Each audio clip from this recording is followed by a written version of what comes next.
Hamlet is the most quoted single piece of writing in the English language outside the King James Bible. There are more lines from Hamlet in everyday English speech than from any other play, novel, poem, or speech ever written. To be or not to be. The lady doth protest too much. There are more things in heaven and earth. Something is rotten in the state of Denmark. Frailty, thy name is woman. Brevity is the soul of wit. The play's the thing. To thine own self be true. We pronounce these lines without remembering, most of the time, that they came from a play. They have entered the language at the level of folk wisdom. And the play that produced them has been performed continuously, somewhere on earth, every year since approximately 1601. That is not an accident. That is not because Hamlet is a beautiful play, although it is. It is because Hamlet is the first piece of writing in Western literature in which a character thinks the way a modern reader thinks. Before Hamlet, no character in any play or novel had ever soliloquized in the modern sense, that is, had ever stood on a stage alone and not addressed the audience, and not addressed God, and not even, really, addressed himself, but had simply allowed the audience to listen in on the private working of his mind, in real time, as the mind argued with itself, doubled back, contradicted, reconsidered, and changed direction. Hamlet was the first character in literature whose interior was visible. Every protagonist in every novel since 1601, every novel you have ever read, every film with a brooding lead, every podcast monologue about indecision, descends from him. This is not a hyperbolic claim. It is the consensus, painstakingly arrived at, of 400 years of literary criticism. The American critic Harold Bloom titled his book on Shakespeare The Invention of the Human, and he argued, in 500 pages, that what Shakespeare specifically invented, in Hamlet specifically, was the modern interior self. The German philosopher Hegel said the same thing in different language. T.S. Eliot, who hated the play, said it anyway. The list of writers who have located in Hamlet the moment when literature began to do something it had never done before is long and is unanimous. This is an essay about what that thing is. And about why, for 100 years later, every reader still recognizes themselves in it. To understand what is new about Hamlet, you have to understand what came before. The Greek tragedies of Aeschylus and Sophocles, written 2,000 years before Shakespeare, did not include private interior speech. The characters spoke aloud to other characters or to a chorus. When they were alone, they addressed the gods. There was no equivalent of what we now call interior monologue. Medieval mystery plays had no interior monologue either.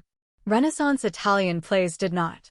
The English plays that immediately preceded Shakespeare, Marlowe's Tamburlaine, Kyd's The Spanish Tragedy, had soliloquies, yes, but the soliloquies were rhetorical declarations addressed at the audience. The character would explain, in metered verse, what he was about to do and why. The audience would receive the information. The plot would proceed. Hamlet's soliloquies do something completely different. They do not explain. They do not declare. They argue.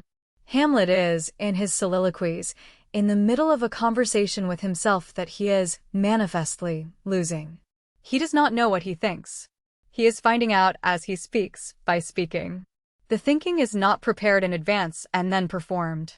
The thinking is happening on the stage, in front of you, in real time. By the end of a soliloquy, Hamlet often holds a different position from the one he held at the start. Look at To Be or Not to Be. The speech is misread, in popular culture, as a meditation on suicide. It is not. It is, more precisely, a meditation on action. Hamlet is asking himself whether it is nobler to act, to take arms against a sea of troubles, in his words, or to suffer the troubles. He is using to be in a particular Shakespearean sense, meaning to do, to act, to take a stand. He is trying to convince himself to do the thing he believes he must do, which is to kill his uncle. He cannot convince himself. By the end of the speech, he has talked himself out of acting on the grounds that thought makes cowards of us all. He has, in 35 lines of verse, performed in front of the audience the exact mechanism by which a person who knows what he should do nonetheless fails to do it. This had never been done before. It was, in 1601, completely new technology. What Shakespeare had invented was the dramatization of the divided mind. Every play before Hamlet had assumed that a character's mind was, in a sense, single. A character might be torn between two duties, but the character's relationship to those duties was direct. Duty was a thing he saw clearly, and he chose between options, and he acted. Hamlet introduced a different model. The mind in Hamlet is internally divided. A part of Hamlet wants to act. Another part of Hamlet is afraid. Another part doubts the evidence. Another part considers the moral implications. Another part performs, for an audience inside Hamlet's own head, the argument he is having with himself. The character is not deciding between options the way a chess player decides between moves. The character is fighting himself. This was, in 1601, a recognizable description of how the human mind actually works, but no one had ever managed to put it on a stage before. Most people would not have used such a description even to describe their own minds. The vocabulary did not yet exist. Hamlet provided the vocabulary. After Hamlet, the entire English-speaking world had a way of talking about the divided self that it had not had before. The American critic Harold Bloom made what sounds like an outrageous claim about this, but is, on inspection, simply accurate. He said, Hamlet did not depict a kind of consciousness that existed before he was written. Hamlet created the kind of consciousness that existed after he was written. The play taught its readers, and the readers of every novel written under its influence, how to be a particular kind of self. The introspective, ironical, self-questioning, action-deferring, eloquent about its own paralysis modern self is in many ways a Hamlet-shaped self. It is the kind of self that, before 1601, was uncommon, and after 1601, was the default mode of European literary consciousness. Read any major novel of the last 400 years, and you will see it. Raskolnikov in Crime and Punishment is a Hamlet, a character paralyzed in front of an action he believes he must take, who debates with himself across several hundred pages of internal monologue, who eventually acts, and who then debates the consequences of his action with himself for another 300 pages. Stephen Dedalus in Joyce's novels is a Hamlet. Holden Caulfield is a Hamlet. The narrator of Notes from Underground is a Hamlet stripped of everything except the inner argument. Every literary protagonist who turns the action of the novel inward, who narrates their own consciousness, who finds that the most interesting drama is the drama happening in their head, every such protagonist is, in some sense, a descendant of the Danish prince. This raises a question. If Hamlet is the first character to think the way modern readers think, what was Shakespeare doing in 1601 that allowed him to invent that mode of being? There is no settled answer. There are theories. The most persuasive of them comes from the American Renaissance scholar Stephen Greenblatt, who has spent 20 years arguing that Hamlet was Shakespeare's response to a specific historical crisis. The Reformation had abolished, in Protestant England, the doctrine of purgatory. Before the Reformation, English Catholics had believed that the souls of the dead spent time in purgatory, a state of purification, and that the living could, by prayer and by mass saying, help the dead through it. The dead and the living were in continuous spiritual relationship. The Reformation had cut that connection. There was now no purgatory. The dead were either saved or damned immediately. There was nothing the living could do. This meant that the relationship of every Protestant English subject to the deceased members of their family had become, between roughly 1530 and 1600, deeply strange. The ghost of a dead father had nowhere to be. He could not be in purgatory because there was no purgatory. If he was in heaven, he had no business returning to talk to his son. If he was in hell, he was a devil and could not be trusted. Hamlet opens with exactly this dilemma. A ghost appears. He says he is the prince's dead father. He demands revenge. But Hamlet does not know whether this ghost is what he claims to be, because, in 1601, the official theology of England had no clear place for a ghost. The ghost could be his father. The ghost could be a devil impersonating his father, sent to damn him by tempting him to murder. Hamlet has no way to tell. Greenblatt's argument is that the entire interior crisis of the play, the long delay, the soliloquies, the testing of the ghost's truthfulness by the play within the play comes from the fact that Hamlet has no theological framework that allows him to act. He cannot trust what he has been told. He cannot consult an authority. He cannot pray to the dead. He has to think it through, alone, from scratch. And that thinking it through alone, in 1601, was the new condition of every English Protestant who had lost an authoritative church to mediate their relationship to the unseen world. Shakespeare, on this reading, invented modern interiority because the early modern world had created a kind of person who needed it. What does this mean today? It means that every time you find yourself in an internal argument that you cannot finish, every time you know what you ought to do and find yourself not doing it, every time you watch yourself talking yourself out of an action by introducing one more consideration, one more objection, one more way the situation might be more complicated than you thought, you are in a mode of being that Shakespeare put on a stage at the Globe Theatre in roughly the spring of 1601. Before Hamlet existed as a published text, that mode of being existed as private human experience, but there was no public vocabulary for it, and there was no shared cultural model of how the experience went. After Hamlet, there was. The reason Hamlet is still performed continuously, 400 years later, in every theater in every English-speaking country, and in translation in every theater in the world, is not because the plot is gripping, although it is.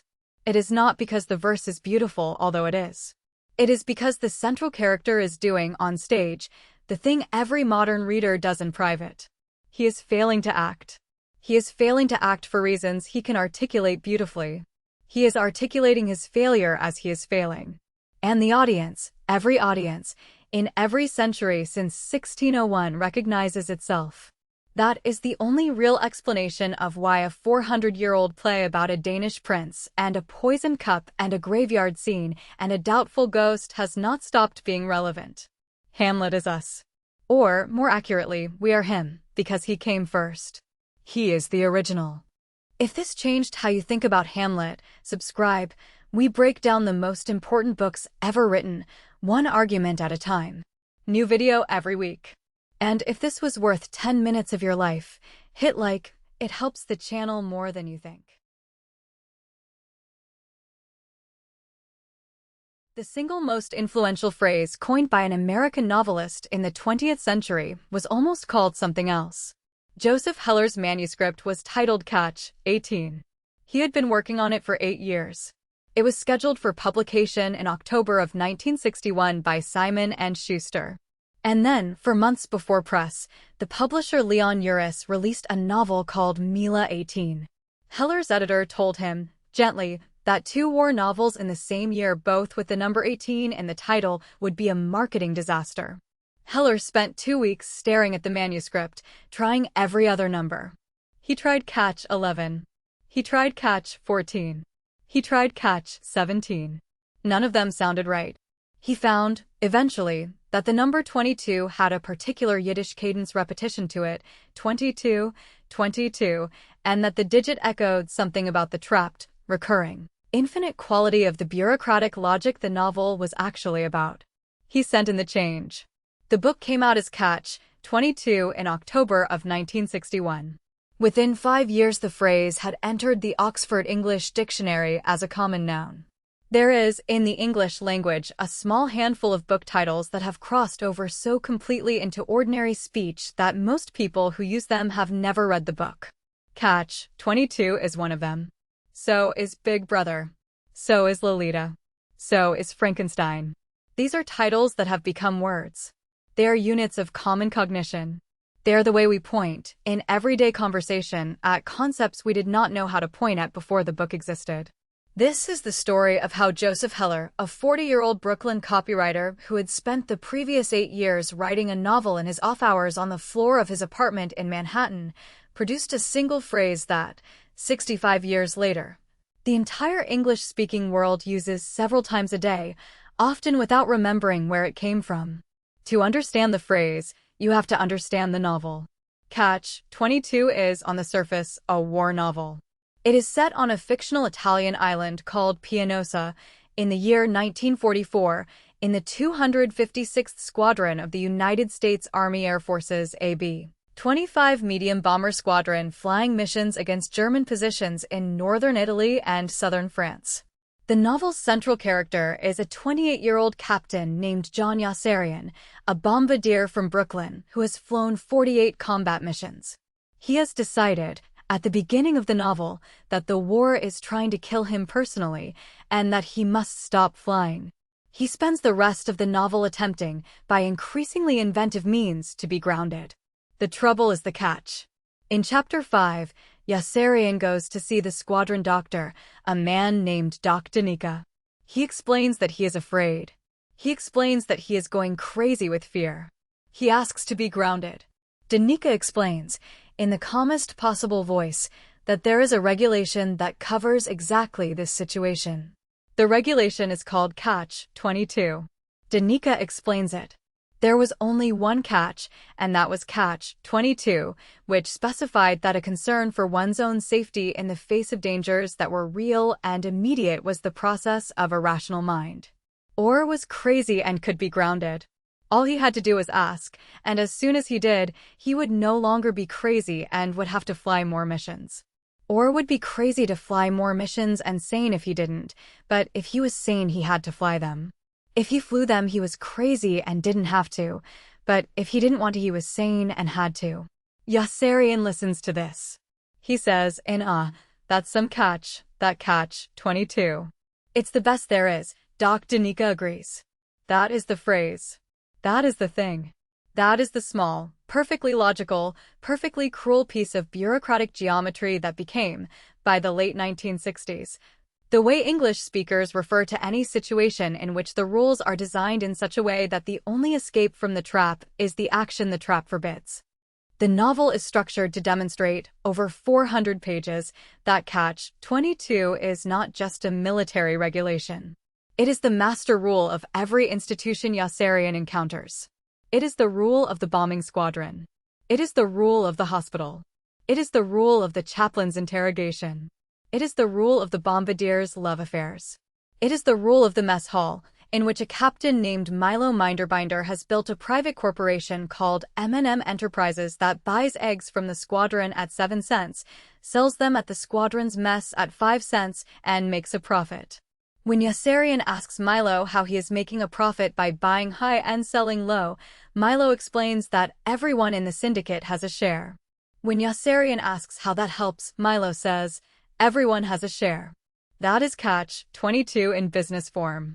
The novel is set in 1944, but it was written between 1953 and 1961. During the early Cold War and the McCarthy era and the Eisenhower post-war bureaucratic expansion of the United States federal government and the American corporate world. Heller, who had himself flown 60 combat missions as a B-25 bombardier in the Mediterranean theater in 1944, did not write it as a war memoir. He wrote it as an attack on the machinery of post-war American institutional life. The B-25 squadron was, for him, a model of every other large American institution he had worked in after the war: Time magazine, the McCall Corporation, advertising agencies in Manhattan, university faculties at Penn State and Yale. He saw, in the white-collar bureaucratic America of the 1950s, the same logic he had seen in the Air Force in 1944. The squadron commander who keeps raising the number of missions required to qualify for rotation home. The mess officer who runs a private syndicate inside the military supply system. The chaplain who is investigated by his own superiors for failing to provide moral guidance on the grounds that he is too uncertain about moral questions to be useful. The hospital doctor who treats a dead man, Doc Danica, who is officially listed as dead because his name was on the manifest of a plane that crashed, and who therefore cannot collect a salary or receive mail, even though he is alive and walking around the base. Every absurd episode is a piece of post-war America in 1944 costume. Heller wrote the novel slowly. He had a full-time job. He wrote at home in the evenings and on weekends. He filled, on his own account, hundreds of index cards with possible scenes, possible character names, possible jokes. He restructured the novel several times, eventually arriving at a nonlinear structure in which scenes from different points in time are interleaved without warning, so that the reader has to assemble the chronology from internal clues. He revised individual sentences obsessively. He was a perfectionist comic stylist. He believed that the right joke at the right pace was a more powerful form of indictment than any earnest moralizing. When the novel came out in October 1961, the initial reviews were mixed. The New York Times Book Review was lukewarm. Time magazine was hostile. Some serious literary critics dismissed the book as a long shaggy dog story that did not know whether it wanted to be a war novel or a satire on advertising. But the readers found it. By word of mouth on college campuses in the early 1960s, Catch 22 began to spread. By 1964, it was on the New York Times bestseller list. By 1968, it had sold 2 million copies. By the early 1970s, when the Vietnam War had taught a generation of American readers exactly what Heller had been describing, the phrase Catch 22 had become a generic noun in English. The Oxford English Dictionary's first recorded use of Catch 22 as a common noun, meaning a situation involving a dilemma in which the desired outcome is impossible because of mutually conflicting conditions, dates from a 1971 newspaper article. The novel was 10 years old. It has been in print continuously since. It has sold, by current estimates, more than 10 million copies in English alone. It has been translated into 30 languages. The phrase has been borrowed into French, into Spanish, into Portuguese, into Japanese, into Russian, into German, sometimes translated, sometimes simply borrowed wholesale as a loan word. It is one of the very few English novels of the 20th century whose title has become an international common noun. What is the modern relevance? It is, I think, more direct now than it was in 1961.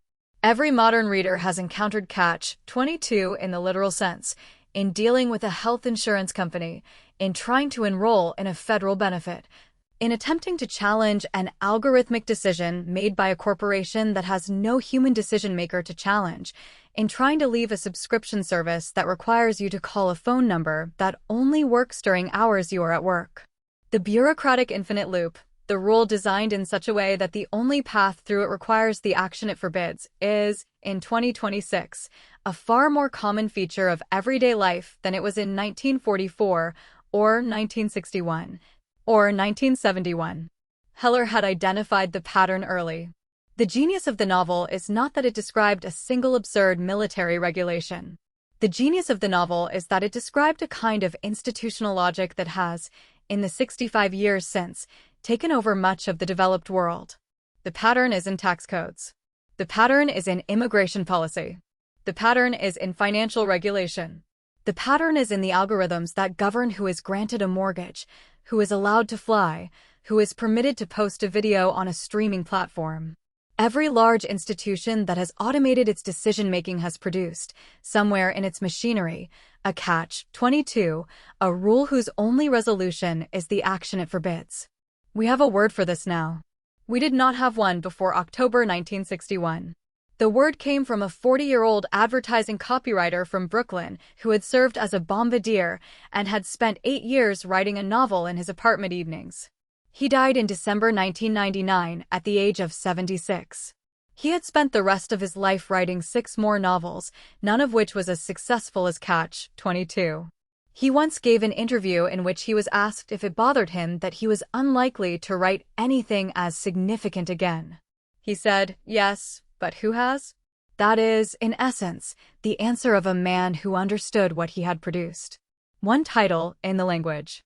One phrase, in every newspaper, in every conversation, in every legal complaint, in every email someone writes about an absurd corporate situation. A single perfect piece of useful vocabulary, contributed to the world, by accident, by a Brooklyn copywriter who took 8 years to find it.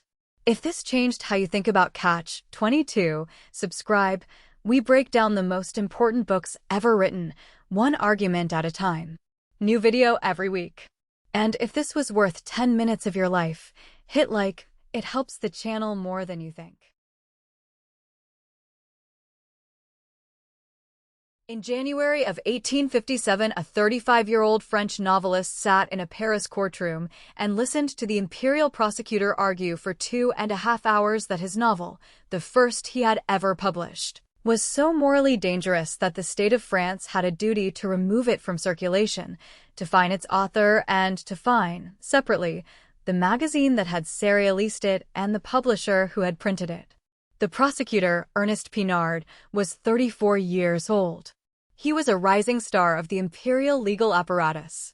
He would later prosecute Charles Baudelaire's Les Fleurs du Mal for the same crime, in the same courtroom, 6 months later.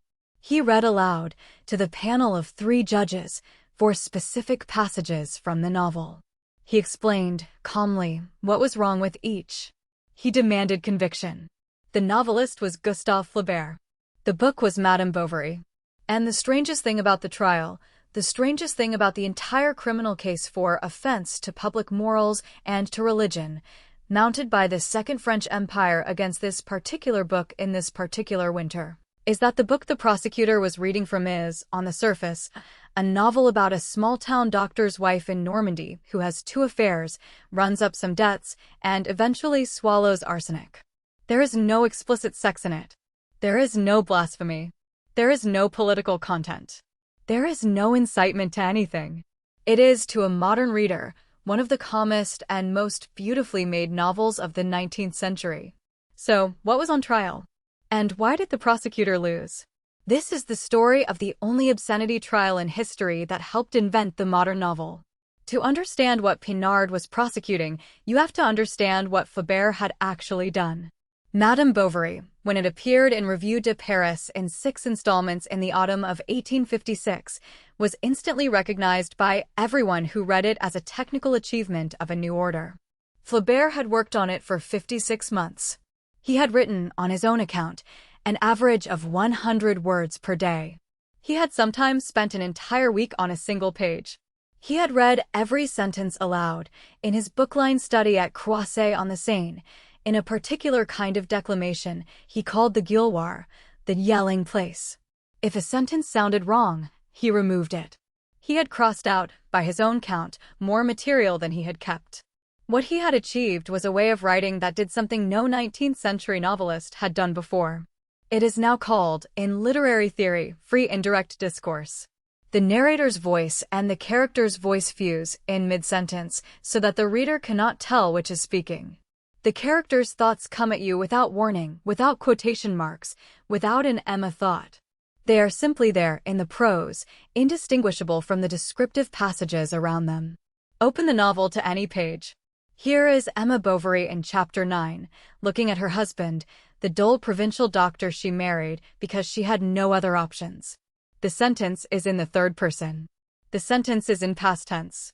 The sentence is, ostensibly, the narrator describing the scene.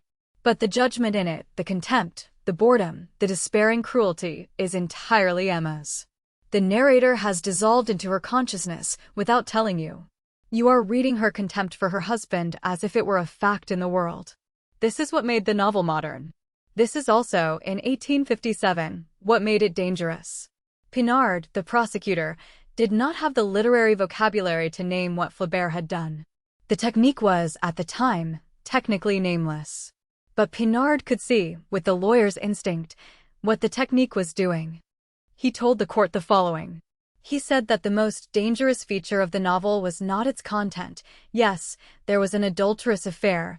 Yes, there was a suicide. Yes, the characters behaved badly. Those were all normal features of 19th-century fiction. What was dangerous, he said, was that the author had refused to provide a moral commentary. He had not stepped forward at any point in the novel to condemn Emma's adultery, to condemn her vanity, to condemn her false dreaming, to condemn her terrible death. The narrator never spoke against her. The narrator never spoke for her. The narrator simply described, in the same calm, beautiful prose, her wedding cake, her bedroom curtains, her thoughts about her lover, her purchase of arsenic, her death agonies, her funeral, and the dispersal of her belongings.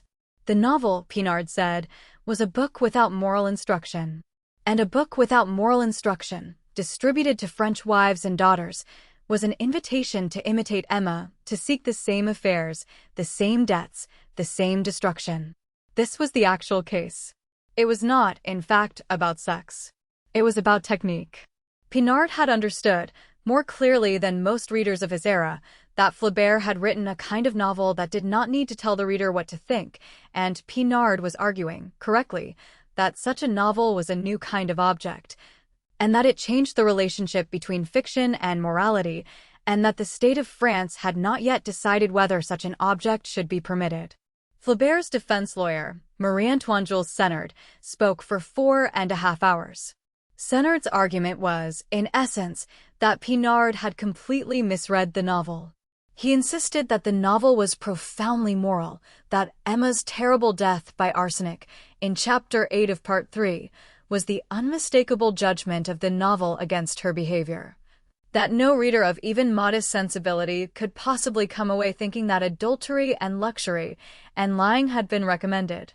Senard read aloud the long passage describing Emma's 12-hour death, the black liquid coming up out of her stomach, the convulsions, the rosary the priest could not get to her in time, her last laugh, which is one of the worst paragraphs in the novel. And he asked the panel, "Does this sound to you like a book that recommends adultery?" This was a sound legal argument. It was not, strictly, a true literary argument. Flaubert had not, in fact, intended Emma's death as moral retribution. He had written, in his letters to his closest friend Louise Collet, that he intended the novel to be a study of human stupidity, including Emma's, but not particularly aimed at Emma, and that he held no special moral position about adultery one way or the other. He had famously said, in a letter that came out only after his death, "Madame Bovary, c'est moi." He had identified with her. He had described his own labor over her death scene as so intense that he had vomited his lunch while writing it. He was, in his correspondence, almost completely amoral about the novel. He was an artist working on a particular technical problem. He was not a moralist. But Senard could not say any of this in court. He had to claim Flaubert was a moralist. He had to. The defense depended on it. He spent 4.5 hours arguing that the prosecutor had failed to recognize the moral lesson of Emma's death, that the lesson was so obvious, so painful, so visibly stamped on every page of the final third of the novel, that the prosecution itself was an embarrassment to the dignity of the imperial bench. The court adjourned. The 3 judges retired. A week later, on the 7th of February, 1857, they returned a verdict. Flaubert was acquitted. So was his publisher. So was the magazine. The judges, in their written opinion, agreed that the novel was technically magnificent. They also said, and this is the line that has been remembered, that the novel had erred on the side of vulgar and offensive realism, and that they were issuing the acquittal with formal regret, expressing the wish that the author and his publisher would, in future works, demonstrate greater regard for those principles which form the foundation of every well-ordered society. It was a moral scolding wrapped around a legal victory. Flaubert read the verdict in his hotel room. He wrote to his brother Achille that he was relieved but contemptuous. The judges, he said, were stupid. The prosecutor was stupid. The whole exercise had been stupid.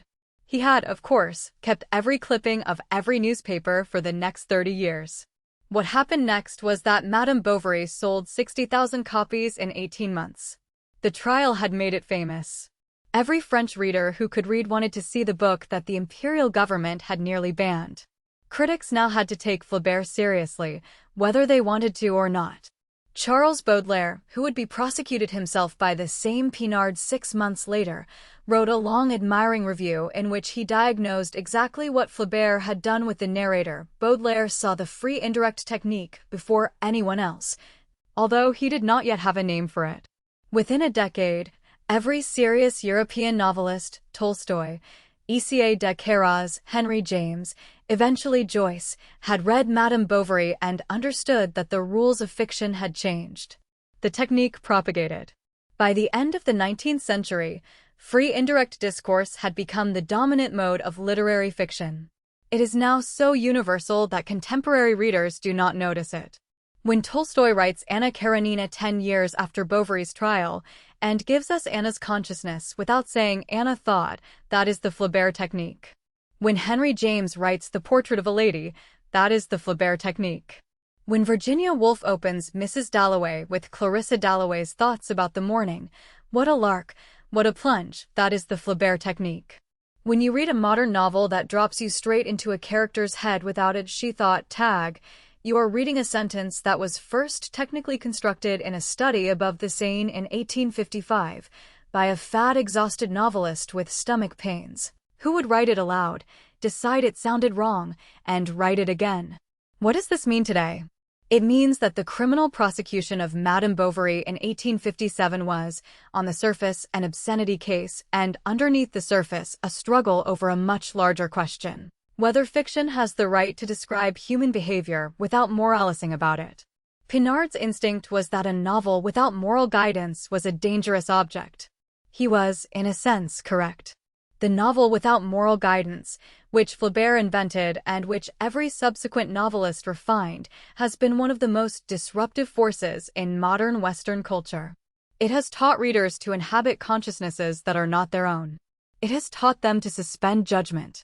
It has taught them that to understand a human being is not, automatically, to condemn or to absolve that human being.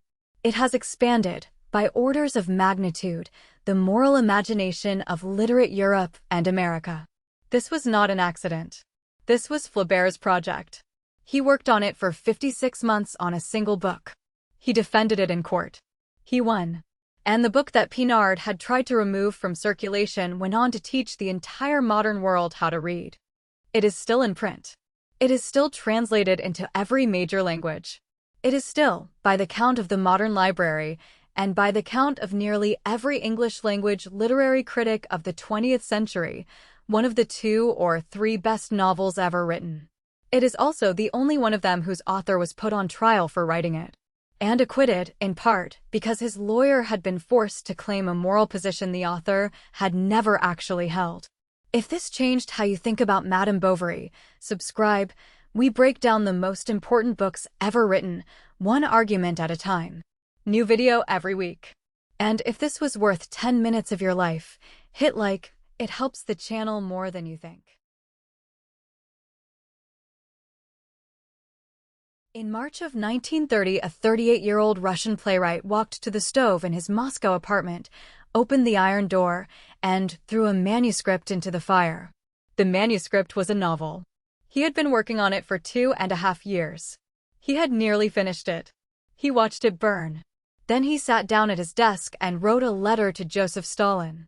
He told the General Secretary that he was a Soviet writer who had been completely banned from publication in his own country. He asked for one of 2 things, either an exit visa to leave Russia or a job, any job, that would allow him to feed himself. He signed his name. He posted the letter. 3 weeks later, on the 18th of April, his telephone rang. The voice on the other end said, "Mikhail Afanasyevich? This is Stalin." The conversation lasted 4 minutes. Stalin offered him a small theater job at the Moscow Art Theater. The writer accepted. He thanked him. He hung up. Then he sat down, and over the next 10 years secretly, from memory, by candlelight in failing health, knowing that the manuscript could never be published in his lifetime, he rewrote, from the beginning, the novel he had burned. He finished it on his deathbed in 1940. His widow hid it for 26 years. It was eventually smuggled past the censors in a magazine in 1966. It is now considered the greatest Russian novel of the 20th century. Its title is The Master and Margarita.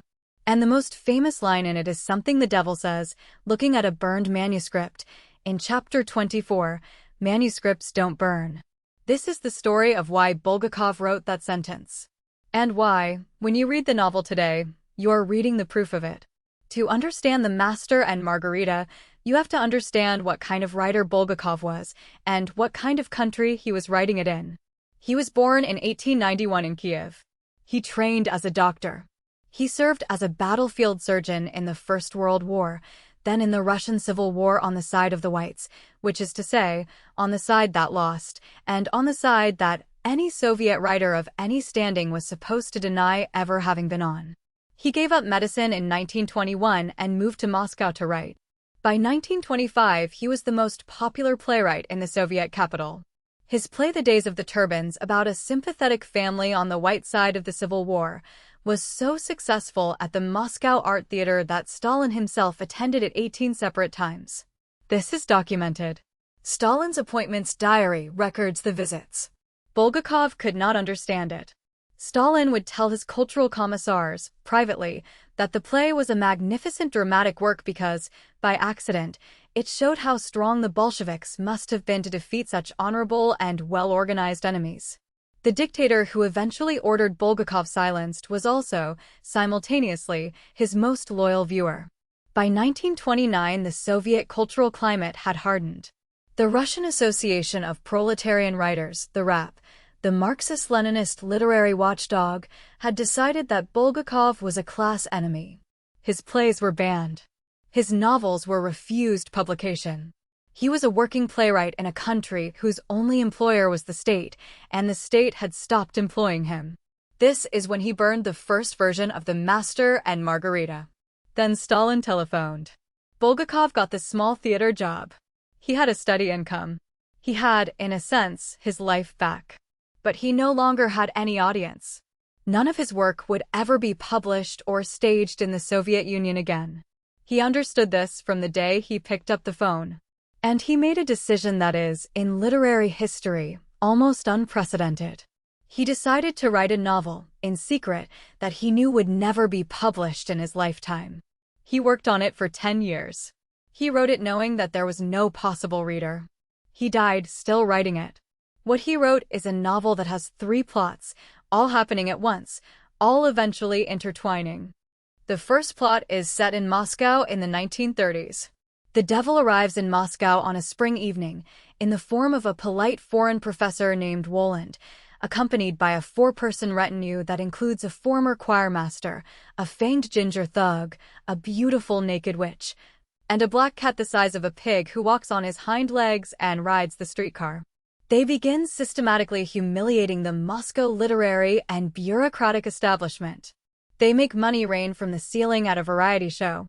They turn a writers' union meeting into a chaos of dismemberment and disappearance. They take over the apartment of a hapless theater director. They are, in the literal sense of the Russian word, vesely, they are merry. They are also, in the moral architecture of the novel, the only honest force in the city. The second plot is set in Roman Judea in the year 33 of the Common Era. It is a novel within the novel, written by a character known only as the Master, who has been confined to an asylum after the Soviet literary authorities have rejected his manuscript and broken him. The novel he has written tells the story of Pontius Pilate, the Roman procurator, on the day he condemns a wandering philosopher named Yeshua HaNatzri to death. The Pilate sections are written in a completely different prose register, austere, taut, classical, almost Tacitian, from the Moscow sections, which are surreal and comic. They're about the same thing. They're about a man who, given an opportunity to do something good, finds he cannot, and the rest of his existence becomes the long memory of that incapacity. The third plot is a love story. Margarita is an unhappy young wife, married to a Soviet bureaucrat, who has fallen in love with the master in his asylum. She makes a bargain with the devil. In exchange for being reunited with him, she will host the devil's annual spring ball, which she does, naked, riding a broomstick over Moscow, anointed with witch's cream, in one of the great fantastical episodes in 20th century literature. The 3 plots converge at the end. The Master and Margarita are released from their lives in Moscow by Woland into a peaceful afterlife. Pilate, in the Master's manuscript, is finally released from his 2,000-year guilt. And the manuscript itself, which the Master had burned, in his asylum, in despair, is returned to him by Woland, intact, page by page, exactly as he had written it. That is the scene in which the devil says the line. "Don't be silly," he says, when the Master gasps at the recovered manuscript. Don't you remember? Manuscripts don't burn. What Bulgakov meant by this is the central thesis of the entire novel. He had burned a manuscript himself. He had watched it go into the stove. He had then sat down and rewritten it from memory. The novel he was writing was, in the most literal autobiographical sense, a defense of the proposition that the act of having written something cannot be undone by the act of destroying the paper. He believed this in a deeper sense too.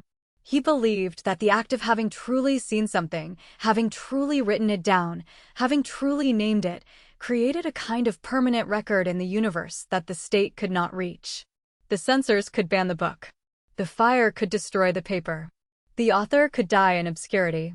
But the thing that had been seen and written remained, somewhere, in some realm that the Soviet apparatus could not enter. Stalin could destroy bodies.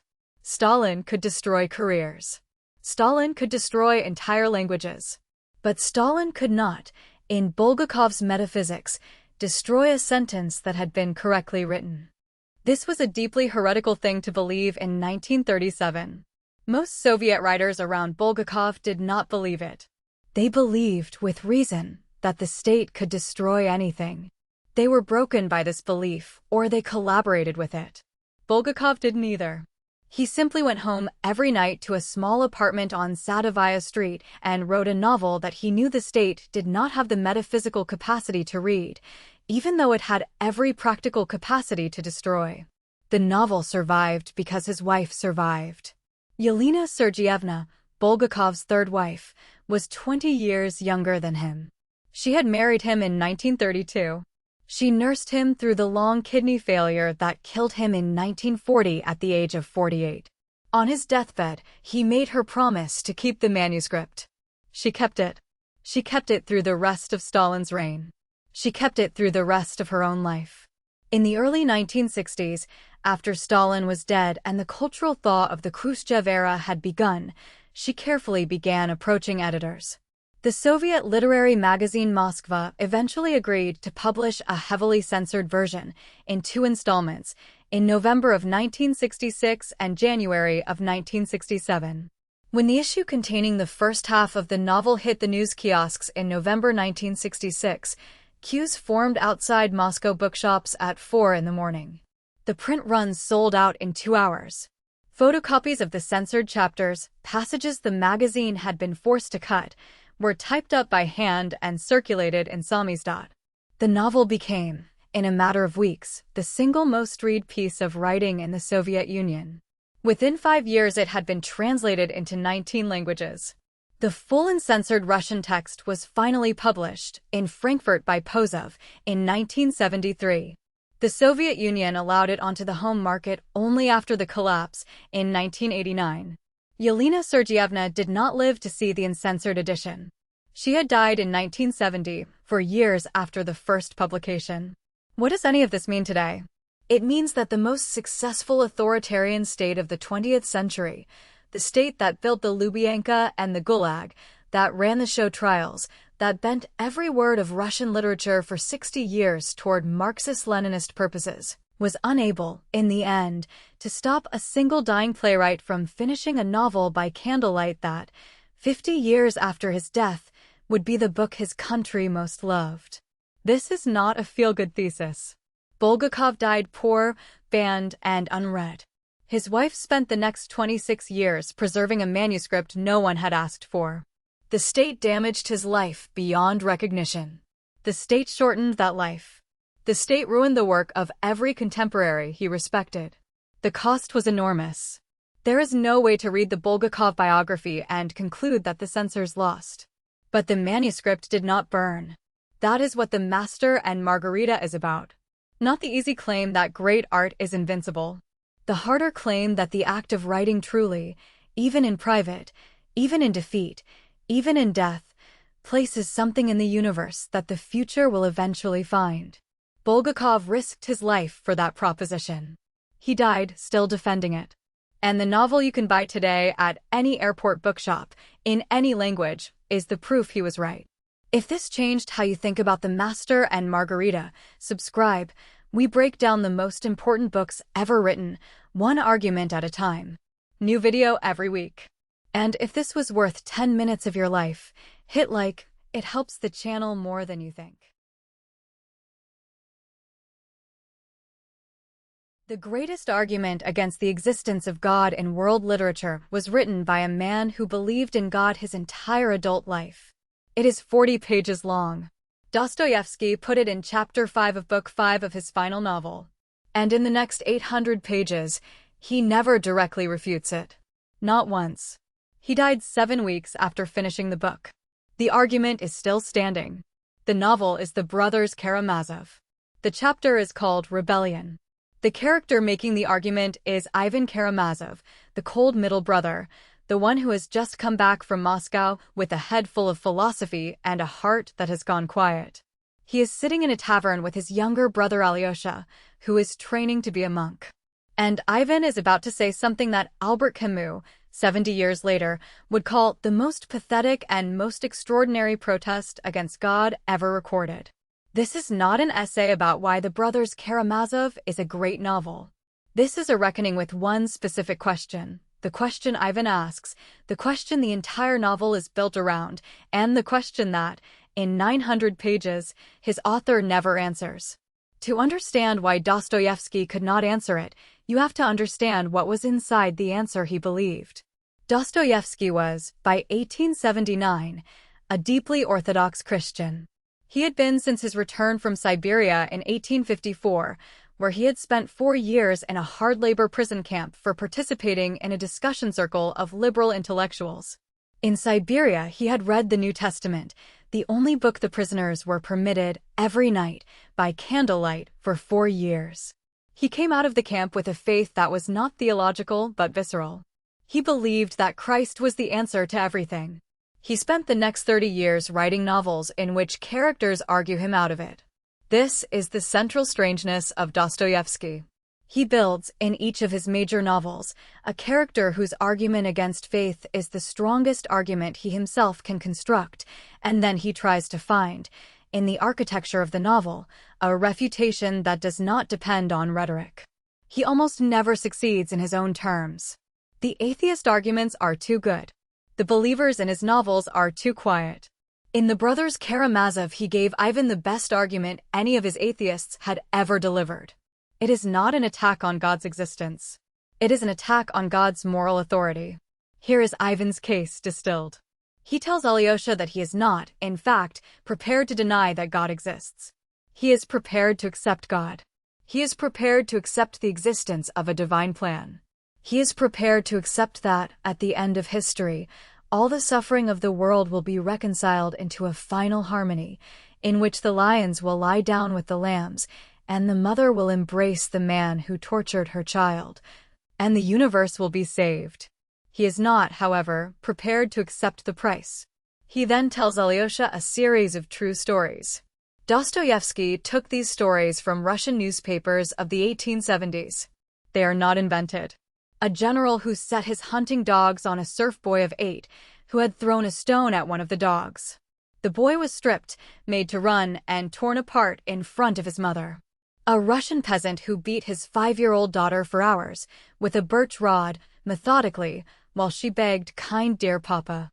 Turkish soldiers in Bulgaria who threw babies in the air and caught them on their bayonets in front of their mothers, while smiling, while making the babies laugh first.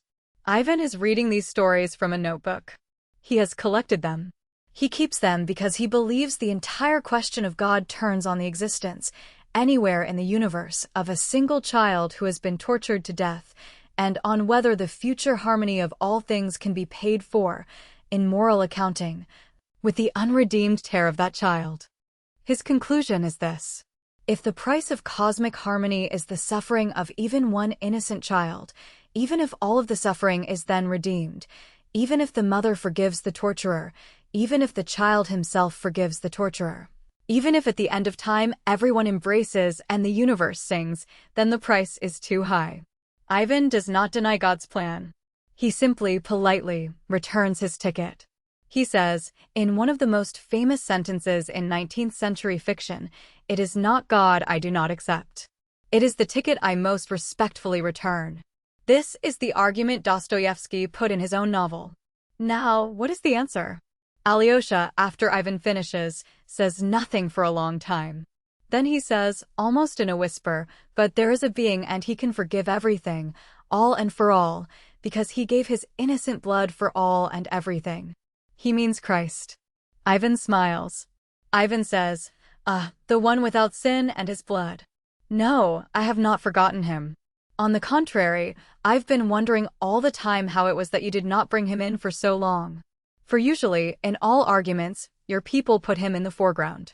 And then Ivan tells Alyosha the second piece of his great argument, the long prose poem he has been composing in his head, set in Seville in the 16th century, in which Christ returns to earth and is arrested by the Grand Inquisitor of the Spanish Inquisition. The Inquisitor explains to the silent Christ, over 20 pages, that the Church has been correcting his work ever since the crucifixion. The Inquisitor argues, brilliantly, that human beings cannot bear the freedom Christ offered, and that the Church has accepted the burden of taking that freedom away from them, in exchange for bread, miracle, and the comfort of obedience. The Inquisitor offers a coherent moral case for the betrayal of Christ. Christ, throughout, says nothing. At the end of the speech, Christ approaches the old man and kisses him on his bloodless lips. The Inquisitor flinches. He says, in the same voice he had used for the speech, "Go and come no more." He lets Christ out a side door into the dark streets of Seville. And the kiss, Ivan says, burns in the old man's heart. That is the answer. The kiss. That is what Dostoevsky offers in his entire novel against Ivan's case. A silent kiss, given by a character with no lines, to a man who has constructed a 40-page argument for the necessity of taking children's freedom away from them. Most readers, the first time through, miss what Dostoevsky has done. He has not refuted Ivan. He has not delivered a counterargument. He has done something stranger and, depending on your reading, either far more powerful or far more cowardly. He has refused to answer the question on the question's terms. He has said, yes, your argument is unanswerable. Yes, the suffering of children is the unanswerable argument. Yes, the moral accounting will not balance. And then he has set a silent body, a silent kiss, beside the unanswerable argument, and asked the reader to decide whether that body and that kiss are an answer, or whether they are not. Camus, in The Rebel, wrote that this was the only honest religious answer ever given in fiction, because it was not, technically, an answer. It was a refusal to argue. Camus, an atheist, treated it with enormous respect. He said, if there is a way to believe in God after Auschwitz, it can only be the way Dostoevsky did, in 1879, by leaving Ivan's argument standing and choosing to walk past it. Robin Feuer Miller, the American Dostoevsky scholar, has called this the structural confession of the novel, the moment when Dostoevsky admits, inside his own book, that the case for faith cannot be made by reasoning.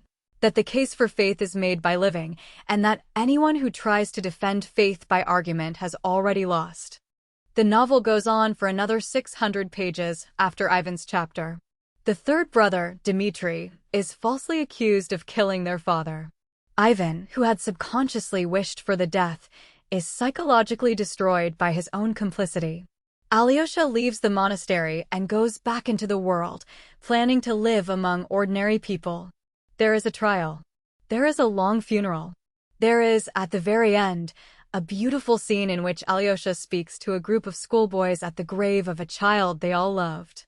He tells them to remember the moment, to remember the goodness in each other, to remember kindness, because he says it is moments like this one, simple moments of unconditional connection, that will save them, when they are grown men, in the dark hours of their lives.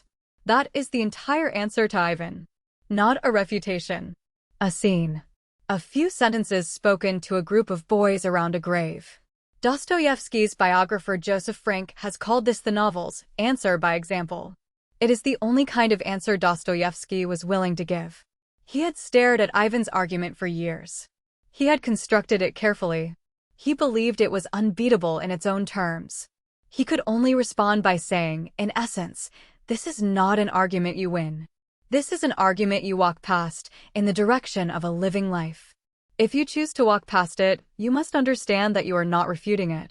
You are simply choosing to live as though something else were also true. What does this mean today? It means more in 2026 than it did in 1879. The 20th century happened. 2 world wars happened. The Gulag and Auschwitz and the famine of Bengal and the killing fields of Cambodia happened. The unredeemed suffering of children, Ivan's specific test case, has multiplied by orders of magnitude beyond what Dostoevsky could have imagined when he was writing in St. Petersburg in the winter of 1879. Every defense of faith that depends on a moral accounting at the end of time has to swallow, now, the entire weight of the 20th century. Most modern theologians have responded to this in one of two ways. They have either abandoned theodicy, the project of justifying God's goodness against the existence of evil, entirely, and retreated to the position Dostoevsky himself took, which is, we do not justify, we live.